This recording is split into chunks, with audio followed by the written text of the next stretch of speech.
Songs by The Weeknd have these amazing sounding modern 80s drums, and the beauty is we can achieve a similar result using FL Studio stock drum samples. Damn! We're going to start with Blinding Lights as a reference, and we want to lay down the drum loop first, so we can start working on our samples from there. The kick plays on every beat, and on this particular offbeat,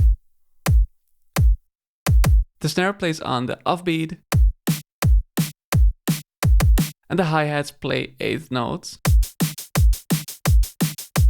Now, with the 80s rhythm down, which is by the way similar to the ones used in Stay, As It Was, and more recently Chemical by Post Malone, let's head to this folder called Packs, which comes with FL Studio and contains a lot of pretty great drum samples, effects, and sampled instruments.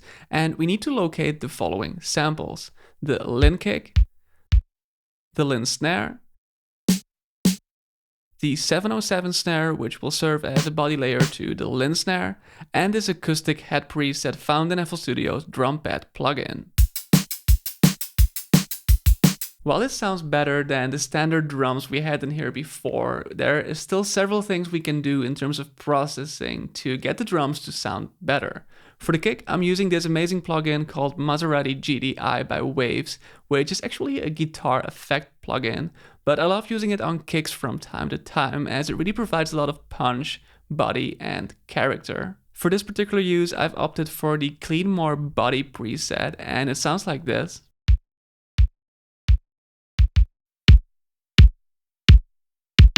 And the result is a much more driving and aggressive sound.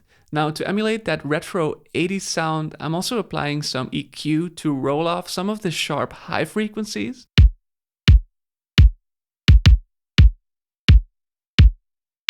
And I'm also boosting around 600 Hz to add a little bit of extra warmth, and I'm cutting around 220 to mitigate some of the kick's muddy frequencies. Next, we're applying R-Bass by Waves, which allows us to introduce additional bottom and bass harmonics. I found 56 Hz to be the sweet spot for this specific kick, with the intensity slider set to around -12, and I think the effect of this plugin is best illustrated by A/Bing it.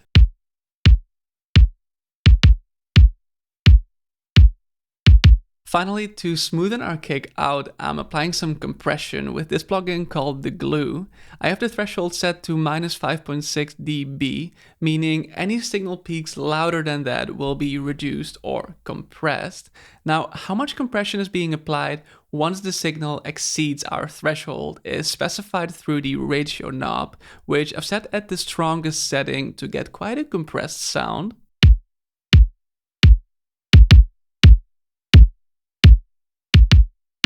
But the Glue also has this range knob that additionally lets you specify the depth of the compression, which I've set rather low for a more natural sound.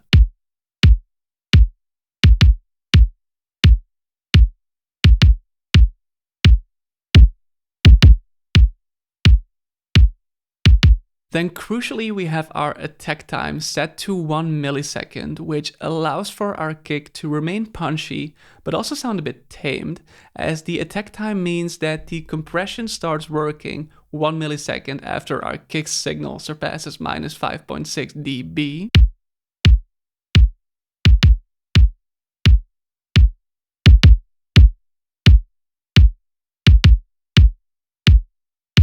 In conjunction with that, we have our release, which is how long it takes for the signal to go back from the compressed to the non-compressed state, which I've set on the fastest setting, 1/10 of a second, and this makes our compressor stop working more quickly and therefore helps retain the effects of the previous plugin without drastically reducing their intentions. And the release time is illustrated rather nicely within the plugin itself by the speed at which this compressor meter returns back to 0.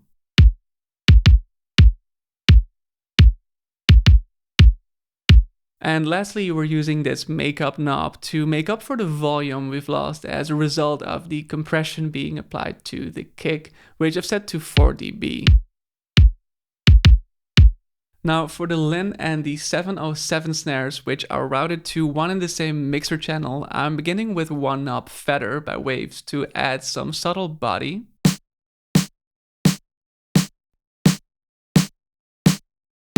Next, we're applying a similar EQ technique like we've done with our kick to roll off some of the highs and also to reduce some of the muddy frequencies at around 180 Hz.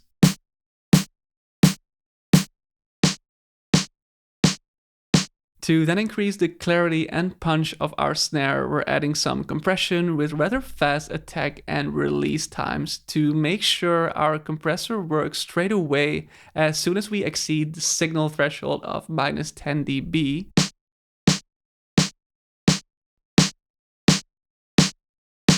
And finally, I'm applying some reverb to add room to our snare with the decay set to around 1 second and a mix level of 12.5%. And crucially, we're high passing our reverb signal below 250 Hz to prevent the reverb from carrying any bass frequencies that could get in the way of the low end of our mix.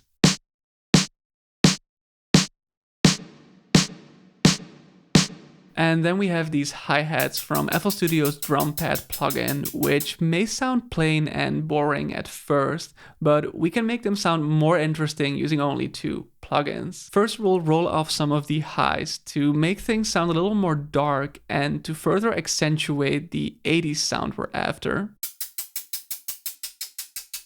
And second, we'll be adding some reverb with the decay set to 2 seconds and the mix level to 37% to create this washed away effect that drags out for a bit.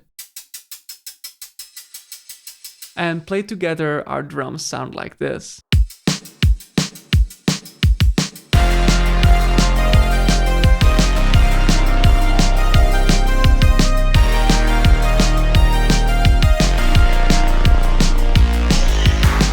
Next, as a little bonus, we'll be taking a look at another setting in which we can use the FL Studio native Lin kick, which is in the verse of the Weeknd's How Do I Make You Love Me.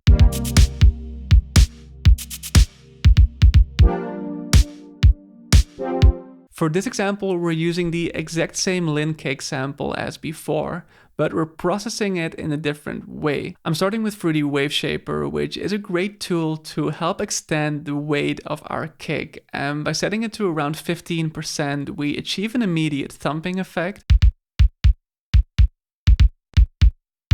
Next, to tame the kick just a little bit, we're using some compression with very subtle settings, as is demonstrated by how much compression is actually being applied in this compression meter within the glue.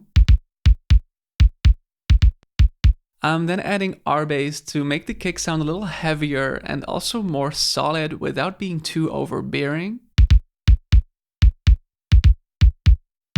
Then we're using Magma BB tubes by Waves, which further solidifies our kick by adding a bit of saturation through this beast knob.